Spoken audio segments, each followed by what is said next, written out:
మనము అరుణాచలంలో ఉన్నామండి. ఇప్పుడు మనము రమణ మహర్షులు తపస్సు చేసిన విరూపాక్ష గృహ, అదేవిధంగా స్కందాశ్రమము మనము వెళ్దామండి. దీనికి 2 దారులు ఉంటాయి. ఒకటి రమణ మహర్షి ఆశ్రమం నుంచి బ్యాక్ సైడ్ గేట్ నుంచి మనము కొండపైకి వెళ్ళొచ్చు. అదేవిధంగా ఈస్ట్ గోపురం నుంచి కూడా మనము అలా ఇండ్ల మధ్య నుంచి దారి ఉంటుంది కొండపైకి రావడానికి. ఆ కొండపైకి వస్తే ఇటు నుంచి కూడా విరూపాక్ష గృహ చూసుకొని పైన స్కందాశ్రమం చూసుకొని మళ్ళీ రమణ మహర్షి ఆశ్రమానికి చేరవచ్చు. Ramana Maharshi back side gate అండి, ఈ పక్క చూసారు కదా. ఆ స్వామి బ్యాక్ సైడ్ గేట్ నుంచి మనము ఇలా కొండపైకి దారి ఉంటుంది. అది ఉదయం 8:30 నుంచి సాయంత్రం 4 గంటల వరకు ఉంటుంది. ఇలా మెట్ల మార్గం గుండా మనము పైకి వెళ్ళాల్సి వస్తుందండి. ఈ మార్గంలో ఎంతమంది గురువులు వాళ్ళ శిష్యులకి ఉపదేశం చేస్తున్నట్టుగా ఆ స్వామి గురించి ఎక్స్ప్లెయిన్ చేస్తూ ఉంటారండి. ఎక్కువ మంది ఫారినర్స్ ఉంటారు, వీళ్ళందరూ ఫారినర్సే కనబడేది వాళ్ళు. చాలా అద్భుతమైన కొండ అని చెప్తారండి, మహిమగల కొండ. ఇప్పుడు మనము స్కందాశ్రమం వెళ్తున్నామండి. ఇక్కడ రమణ మహర్షి వాళ్ళు తపస్సు చేసిన గృహ. ఎవరైనా భక్తులు వెళ్తే వాళ్ళు పాలు పెడితే పాలు తాగేవారండి, లేకుంటే ఆ పాలు కూడా తాగేవాళ్ళు కాదు. ఎప్పుడు స్వామి ధ్యానంలోనే ఉండేవాళ్ళు. అలాంటి విరూపాక్ష గృహకి మనం వెళ్తున్నాము. ఈ కొండ ఎక్కాలంటే కొంచెము ట్రెక్కింగ్ చేసే అలవాటు ఉండాలండి, లేకుంటే చూసారు కదా చాలామంది అక్కడ అలసిపోతుంటారు. ఏదేమైనా నిదానంగా స్వామి దర్శనం చేసుకోవచ్చు. ఈ బండరాళ్ళు ఇప్పుడు ఇలాగా ఉన్నాయండి, పూర్వం ఇలా ఉండేవి కావు. ఈ బండరాల నుంచి ఒక బాటలాగా తయారు చేశారు. ఇప్పుడు సులభంగా ఎక్కే ప్రయత్నం చేస్తున్నారు చాలామంది. అప్పట్లో మాత్రం ఇవి ఉండేవి కావు. ఎందుకంటే రమణ మహర్షి వీడియోలు చూస్తే మీకు తెలుస్తుంది, పూర్తిగా మట్టి కొండలు ఉండేవి. ఇప్పుడు దీన్ని బాటగా తయారు చేసి భక్తులకి అనుగుణంగా దారిని ఏర్పాటు చేయడం జరిగిందండి. చూసారు కదా, మొత్తం మనం ఇప్పుడు కొండ అడవుల్లో అరుణాచలం కొండపైన మనం ఇలా ఎక్కుతూ ముందుకు వెళ్ళాలి స్కందాశ్రమానికి. దారిలో మనకి ఇలాంటి బటర్ మిల్క్ కానీ వాటర్ కానీ అమ్ముతున్నారండి. అప్పట్లో ఉండేవి కావు.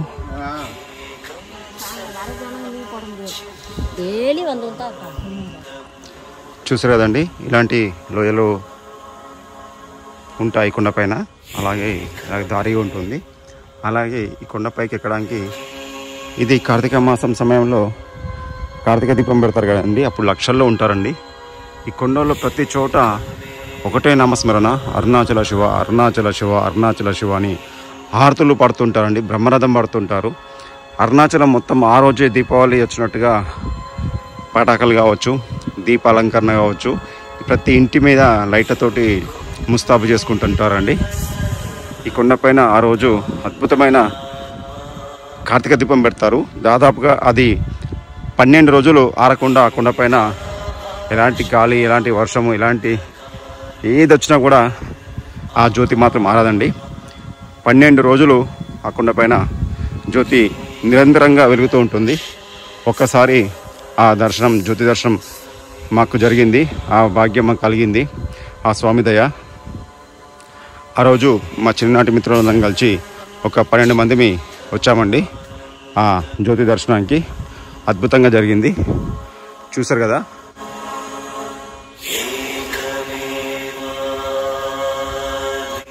ఇంకో విషయం అండి, రమణ మహర్షి తన తల్లిగారైన అలగమ్మ గారు ఆరోగ్యం క్షీణించినప్పుడు తను ఒక్కసారి కొండ కింది దిగి తన తల్లిగారితో సేవలో ఉన్నారండి. మళ్ళీ రమణ మహర్షి గారు ఈ కొండపైకి విరూపాక్ష గృహకి రాలేదు. ఇక తన తల్లి తన ఒడిలో పెట్టుకొని తను సూక్ష్మ శరీరంతో ఎన్ని కర్మలు అనుభవించాలో అన్ని కర్మలు అనుభవించి చివరికి మోక్షాన్ని ప్రసాదించాడు ఆ రమణ మహర్షి. అదే సమయంలో ఒక భక్తుడు కాశీ నుంచి శివలింగం తీసుకొచ్చి రమణ మహర్షికి బహుకరిస్తే అదే శివలింగాన్ని తన తల్లి సమాధి పైన పెట్టి దానికి నామకరణం చేశారండి, మాతృభూతేశ్వర దేవాలయము. ఆ దేవాలయం ఆనుకునే రమణ మహర్షి గారి దేవాలయం ఉంటుంది. ఫస్ట్ వచ్చేది మాత్రము తన తల్లిగారిది, అలగమ్మ గారిది. రమణ మహర్షి లీలలు మామూలుగా ఉన్నాయండి. తను ఈ కొండెక్కేటప్పుడు కోతులతో కోతులని కొట్టుకొని గొడవ పడేవండి. ఆ కోతులకు కూడా కోతి భాషలోనే సమాధానం చెప్తూ గొడవ పడొద్దు, కలిసి ఉండాలని చెప్పి తను అలా వాటిని బెదిరిస్తూ పంపేవాడండి. అలా ఎన్నో ఉన్నాయండి చెప్పుకుంటూ వెళ్తే. నెమిలీలు కావచ్చు, ఇప్పటికైతే నెమిలీలు రమణాశ్రమం వచ్చిన వాళ్ళకి అవి తాసపడుతుంటాయి. కోతులు కానీ పాములు కూడా అండి. ఒకసారి చిరుతపులి పిల్లలు కూడా తన చూడంగానే తన ఒళ్ళోకి వచ్చి కూర్చోవడం జరిగిందండి. ఇవన్నీ మీకు స్వామివారి వీడియోలో ఉంటాయి, గూగుల్లో సెర్చ్ చేస్తే మీకు వీడియోలు దొరుకుతాయి. ఏదేమైనా ఆ స్వామివారి లీలలు చెప్పుకుంటూ పోతే ఎన్నో రోజులు చెప్పుకుంటూ పోవచ్చు అండి. రమణ మహర్షి మాట్లాడిన మాత్రం చాలా తక్కువ, అరుదు అండి. కొన్ని సందర్భాల్లోనే మాట్లాడాడు. ఆ మాట్లాడిన మాటలు పక్క నుండి రాసింది మాత్రము సూరి నాగమ్మ గారు, తన అదృష్టవంతురాలు. తను స్వామి సేవలో నిరంతరంగా ఉండి తన సైగల్ని అర్థం చేసుకొని తనకు సేవలు చేసిందండి రమణ మహర్షికి. అద్భుతం అని చెప్పొచ్చు అది. ఇలాంటి మహర్షులు మన భారతదేశంలో ఉన్నారు కాబట్టి ఇంకా మన భారతదేశం సుభిక్షంగా ఉందండి. అంటే ఎవరైనా సరే ఖచ్చితంగా నడవాల్సిందే, ఇంకొక మార్గం లేదు. ఇంకో విషయం అండి, రమణులు శివైక్యం చెందే సమయంలో తన ఎద నుంచి ఒక జ్యోతి అలా ఆకాశంలోకి వెళుతూ దాదాపుగా అరుణాచలం కొండల్లోకి వెళ్ళి కొన్ని వేల మందికి ఆ జ్యోతి దర్శనం జరిగిందండి. దాదాపుగా చెన్నై వరకు ఆ జ్యోతి కనిపించిందని అప్పటి స్థానికులు ఆ వీడియోలు, ఆ సాక్షులు ఇంకా కొంతమంది ఉన్నారండి. ఆ జ్యోతి అరుణాచలం కొండలోకి వెళ్ళి ఆ కొండ లోపల లీనమైపోయింది. అంతటి తపోశక్తి కళ్ళ రమణలో జీవితం అంత అద్భుతం అండి. తను ఎప్పుడు నాది ఇది అనేది కాదండి, తన శరీరాన్ని కూడా ఈ కాలు ఏమైంది, ఈ చేతికి ఏమైంది అనేవాడు. కానీ ఈ కాలు నాది, చేతి నాది, ఇది బాడీకి ఇబ్బంది అవుతుంది అని ఏనాడు మాత్రం తను నేను అని మాత్రం అనలేదండి. అందుకే అతను మహర్షి అయినాడు. నేను చెప్పే స్టోరీస్ కొంతమందికి అర్థం కాకపోవచ్చు అండి. ఎందుకంటే రమణ మహర్షి చరిత్ర తెలిస్తే నేను చెప్పిన పేర్లు కానీ ఇక్కడ ఈ స్థలం కానీ ఏంటో మీకు అర్థమవుతుంది. ఈ స్థలం గురించి కానీ ఈ దేవాలయం గురించి కానీ రమణ గురించి కానీ తెలియాలంటే రమణ మహర్షి ఆశ్రమానికి వస్తే అక్కడ గ్రంథాలయం ఉంటుందండి. వాళ్ళు బుక్స్ అమ్ముతూ ఉంటారు. అక్కడ మనము నీలాకాశంలో వింత కాంతి ఆ పుస్తకం కొంటే రమణ మహర్షి ఏంటి, తన జీవితం ఏంటి, తను ఎప్పుడెప్పుడు మాట్లాడాడు, ఆ మాట్లాడిన సందర్భంలో పక్కనే ఉన్న సూర్యనాగమ్మ గారు రాయడము, ఇవన్నీ స్వామి చివరిలో శివాక్యం చెందే సమయంలో తన జ్యోతి ఎక్కడి వరకు దర్శనం ఇచ్చింది, ఇవన్నీ ఆ బుక్లో నిక్షిప్తమై ఉన్నాయండి. ఖచ్చితంగా ఈ రమణాశ్రమానికి వచ్చిన వాళ్ళు ఆ షాపులో ఖచ్చితంగా బుక్ కొనండి, మీకు అర్థమవుతుంది. నీలాకాశంలో వింతకాంతి. అప్పుడు మీకు అదేవిధంగా కావ్యగంట గణపతి మహాముని గురించి కూడా తెలుస్తుందండి. తను రమణ మహర్షి ఆ పీరియడ్లో వాళ్ళు ఉన్నవాళ్ళు ఇక్కడ. అంతకుముందు ఈ కొండపై కానీ అరుణాచలంలో కానీ శేషాద్రి స్వామి అని ఉండేవారండి. తను రమణ మహర్షి కన్నా ముందు వాడు. అంటే రమణ మహర్షి వచ్చే సమయంలో రమణ మహర్షి చిన్న వయసు, అప్పటికే స్వామివారు ఇక్కడ వచ్చి ఉన్నారు. తనని పెద్ద పిచ్చోడు, రమణ మహర్షిని చిన్న పిచ్చోడు అని ఎగతాళి చేసి ఇక్కడి పిల్లలు ఆకతాయిలుగా ఉండి రాళ్ళతో కొట్టేవాళ్ళు. అదేవిధంగా వాళ్ళని దుర్భాషలు ఆడేవారండి. ఎప్పుడైనా సరే మహర్షులు సిద్ధులు మౌనంగా భరిస్తారండి. ఎందుకంటే వాళ్ళకి తెలుసు వాళ్ళేంటో, కాబట్టి ఇతరులకు తెలియాల్సిన అవసరం కూడా లేదు. మొండి వాళ్ళకి ఉంటారు, వాళ్ళ సంకల్పం అంతా గట్టిగా ఉంటుంది. కాబట్టి ఈ రమణ మహర్షి గురించి కానీ ఈ కొండ గురించి కానీ క్లియర్గా తెలియాలంటే మాత్రము ఈ రమణ మహర్షి సమయంలో ఏమేమి జరిగిందో ఆ బుక్లో ఉందండి, నీలాకాశంలో వింతకాంతి. అద్భుతమైన దృశ్యం అండి. ఈ కొండపై నుంచి ఇలా చూస్తే ఇక్కడ ఒక వ్యూ పాయింట్ ఉంటుందండి. ఆ నుంచి చూస్తే దాదాపుగా అరుణాచలం ఆ దేవాలయం కావచ్చు, అరుణాచలంలోని సిటీ మొత్తం కనబడుతుందండి. అద్భుతం అని చెప్పొచ్చు. ఇక్కడ నుంచే స్వామి దేవాలయాన్ని క్లియర్గా ఎన్ని గోపురాలు ఉన్నాయి, అలా ఎలా వెళ్ళొచ్చు అని మొత్తం మనకు ఒక మ్యాప్ లాగా కనబడుతుందండి. ఇది చాలా పెద్ద సిటీ. దీన్ని వీళ్ళు తిరువన్నామలై అంటారు. సాక్షాత్ రమణలో సుబ్రహ్మణ్య స్వామి అవతారం అని చెప్తారండి. తను ప్రతి మంగళవారము గిరివలయం అంటే గిరి ప్రదక్షిణ చేసేవాడు. ప్రతి మంగళవారము కుజోహర ఉంటుందండి. ఎందుకంటే ఈ దేవాలయము సుబ్రహ్మణ్య స్వామి క్షేత్రము కాబట్టి ఈ దేవాలయానికి ప్రతి మంగళవారము రమణ మహర్షులు అప్పుడు ప్రదక్షిణ చేసేవారండి. ప్రతి వాళ్ళని అలా ప్రదక్షిణ చేసి రమ్మని చెప్పేవారండి. అదేవిధంగా చాలామంది ఇప్పుడు ప్రతి పౌర్ణమికి కొన్ని లక్షల్లో వచ్చి ప్రదక్షిణ చేస్తున్నారండి. కానీ పౌర్ణమి అని ఏం లేదు, ప్రతిరోజు మంచిదే, ప్రతి నిమిషము ప్రతి సెకండ్ మంచిదే అండి. మంగళవారము, షష్ఠి, పౌర్ణమి ఆ సమయం వచ్చినప్పుడు మాత్రము ప్రదక్షిణ మహాపుణ్యఫలం అంటారండి. కానీ ఇప్పుడు ప్రతి పౌర్ణమికి భక్తులు అధికంగా వస్తున్నారు.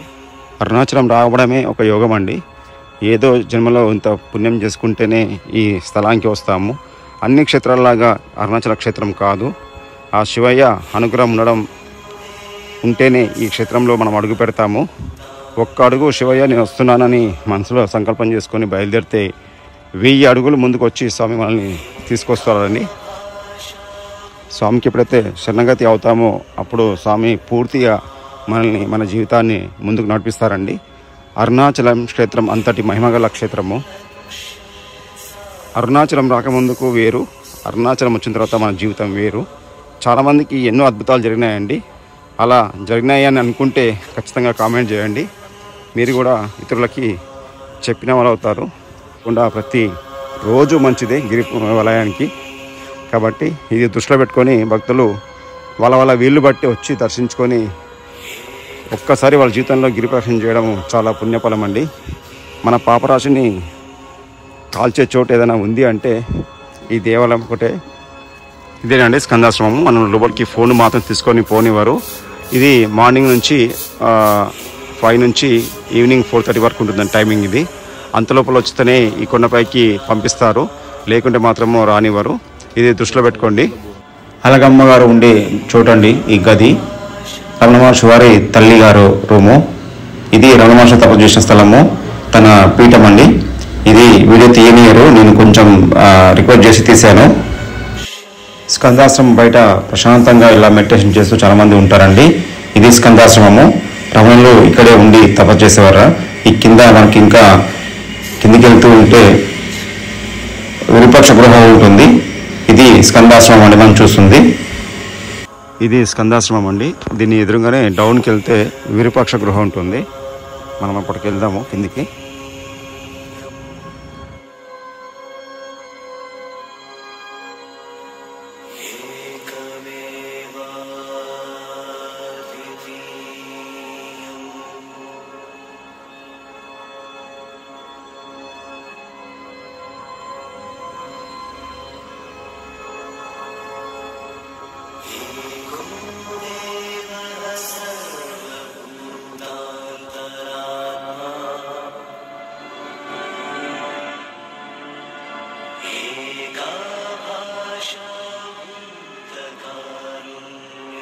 సాక్షాత్ శివుడే కొండ రూపంలో వెలిసిన క్షేత్రం ఇది.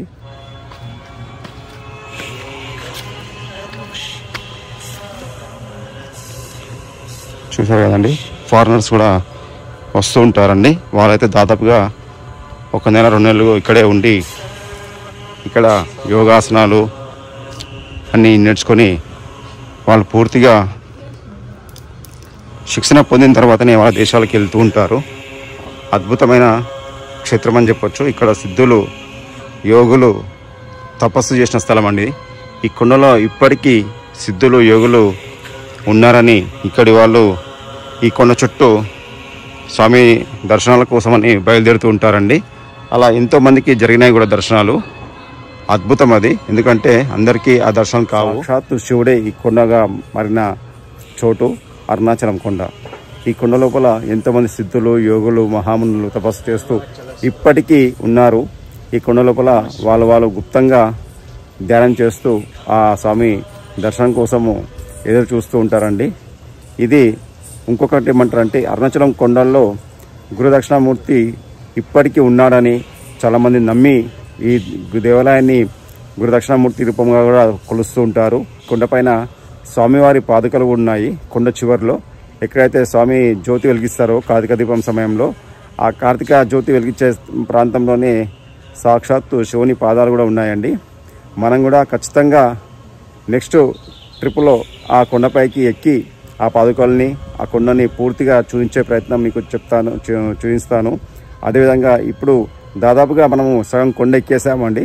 ఇది నా సెకండ్ టైము. 2018లో ఎక్కాను. మళ్ళీ ఇప్పుడు దాదాపుగా మనం విరూపాక్ష గుడికి వచ్చేసాము.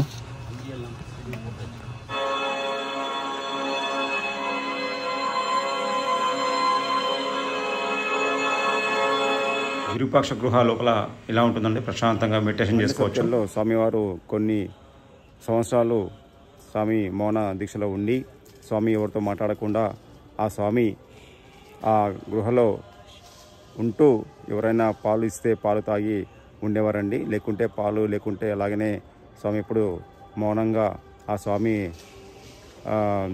ధ్యానం చేసుకుంటూ ఉండేవారండి. గృహ కూడా ఎలా ఉందంటే, మనకు బండి సొరకెల్లో నుంచి చిన్న మనం యాదగిరిగుట్ట దర్శనం చేసుకుంటాం కదండి, ఆ బండి సొరకెల్లో నరసింహస్వామి ఎలాగైతే వెలిసాడో సేమ్ అలాగనే ఉంటుందండి. ఈ దేవాలయంలో ఇప్పటికీ కొంతమంది భక్తులు ఆ విరూపాక్ష గృహని సంరక్షిస్తూ అక్కడనే ఉండి వాళ్ళు కూడా ఆ గృహని కాపాడుతున్నారండి. విరూపాక్ష గృహ దర్శించుకొని ఇలా వచ్చిన తర్వాత ఇలా ముందుకెళ్తే ఇక్కడ కొక్కై నమ శివాయ సిద్ధుని ఒక జీవ సమాధి ఉందండి.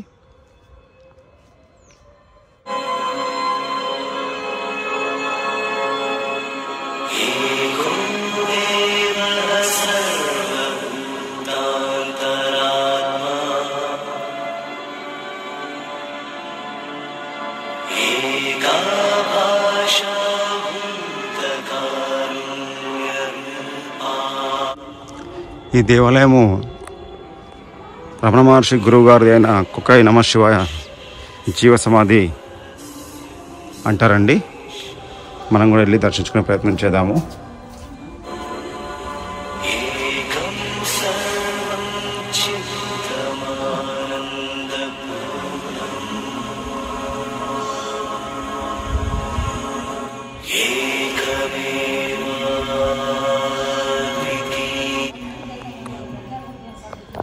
అది చివరినేనండి జ్యోతి వెలిగించేది. అక్కడ కూడా మనము నెక్స్ట్ వచ్చినప్పుడు ఆ కొండపైకి ఎక్కే ప్రయత్నం కూడా చేద్దాము.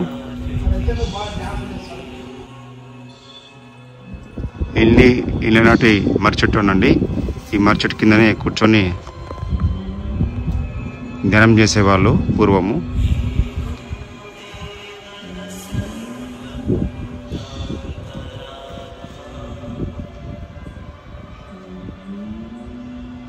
ఈ దేవాలయం పేరు శ్రీ గుంగై నమ శివాయ అయ్యర్ జీవ సమాధి అండి. ఈ స్వామివారు నేరుగా అరుణాచలేశ్వరునితో మాట్లాడేవారంట. ప్రతి నెల పౌర్ణమి రోజు అన్నదాన కార్యక్రమం బాగా చేస్తారండి. ఈ దేవాలయాన్ని ఖచ్చితంగా సందర్శించండి. మీ వంతు సాయం కూడా చేయండి. ఆ స్వామి జీవ సమాధి ఇప్పటికీ ఈ బండ సర్కిల్లో ఆ గృహాలు ఉన్నాయండి. కానీ ఇప్పుడు ముళ్ళ కంచెలేసి అందరూ పోతున్నారని చెప్పి అది బంద్ చేశారండి. అంటే ప్రమాదం అని చెప్పి. అప్పుడు సిద్ధుల సంకల్పము, అప్పుడు దీక్ష వీరండి. కాబట్టి ఇది క్లోజ్ చేశారు. ఇప్పుడు ఈ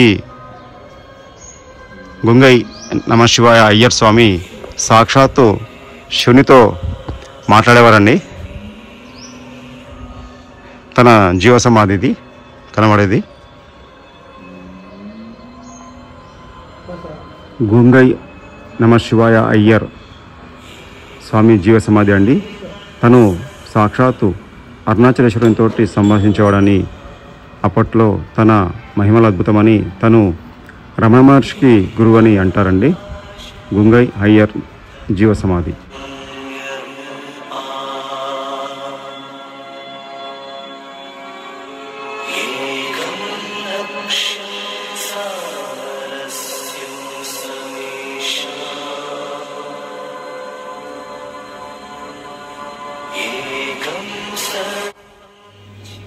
మీరు చూస్తున్నారు కదా, ఆ కొండపైనే జ్యోతి వెలిగిస్తారండి. మనం నెక్స్ట్ ట్రిప్లో వచ్చినప్పుడు ఆ కొండపైకి ఆ స్వామివారి పాదకాలను కూడా చూసే ప్రయత్నం ఖచ్చితంగా చేద్దాము. ఆ స్వామి అనుగ్రహం ఇచ్చి మనకు ఆ శక్తిని ఇస్తే కొండపైకి వెళ్ళి ఆ స్వామివారి పాదకాలను మీకు చూపించే ప్రయత్నం తప్పకుండా చేస్తానండి.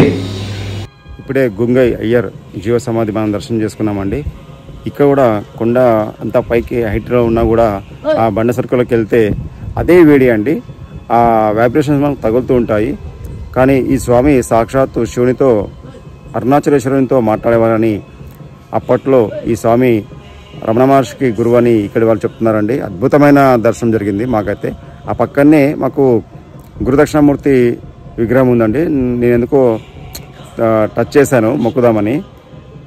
నమ్మతోరో నమ్మరండి, స్వామి సేమ్ మన మనిషిని ముట్టుకున్నట్టుగా సున్నితంగా తగిలిందండి. తను అప్పుడే అయ్యగారు వచ్చి అలా ముట్టుకోవద్దని ఇక్కడి వాళ్ళు సజీవంగా ఇక్కడనే ఆ గుంగై అయ్యర్ స్వామి జీవసమాధి పొందినాడని, ఇక్కడి దేవుళ్ళు ఇప్పటికీ స్వామితో మాట్లాడుతుంటారని, మీరు అలా టచ్ చేయకూడదని చెప్పారండి. నేను అనుకోకుండా టచ్ చేయడం జరిగింది గురుదక్షిణామూర్తిని.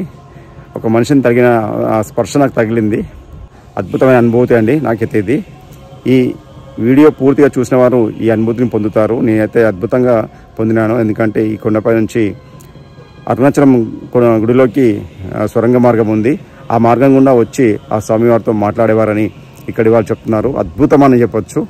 ఇలాంటి గృహాలు మొత్తం పూర్తిగా ఈ కొండ మీద 8 ఉన్నాయండి. మనం ఇప్పుడు మనం చూసేది మాత్రము 4 చూసాము ఇప్పుడు, కానీ ఇంకా 4 ఉన్నాయి. అవి రహస్యంగా ఉంటాయి. ఇప్పటికీ గురుదక్షిణామూర్తి ఈ కొండ లోపల మర్చెట్టు కింద ఉన్నాడని, ఇప్పటికీ తను తపస్సు చేస్తూ ఉంటాడని ఇక్కడి వాళ్ళు చెప్తున్నారండి.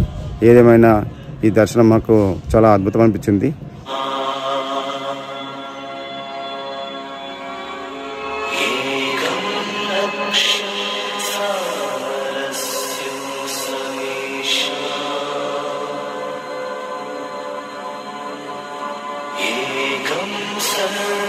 విజయవంతంగా అరుణాచలేశ్వరుని దర్శనం కూడా విజయవంతంగా పూర్తి చేసుకున్నానండి.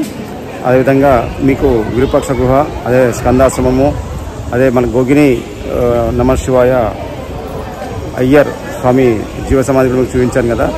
ఈ వీడియోలు ఇంకా మంచి మంచి వీడియోలు పెడుతుంటానండి. ఇవి అతను లైక్ చేయండి, షేర్ చేయండి, సబ్స్క్రైబ్ చేయండి. ధన్యవాదాలు.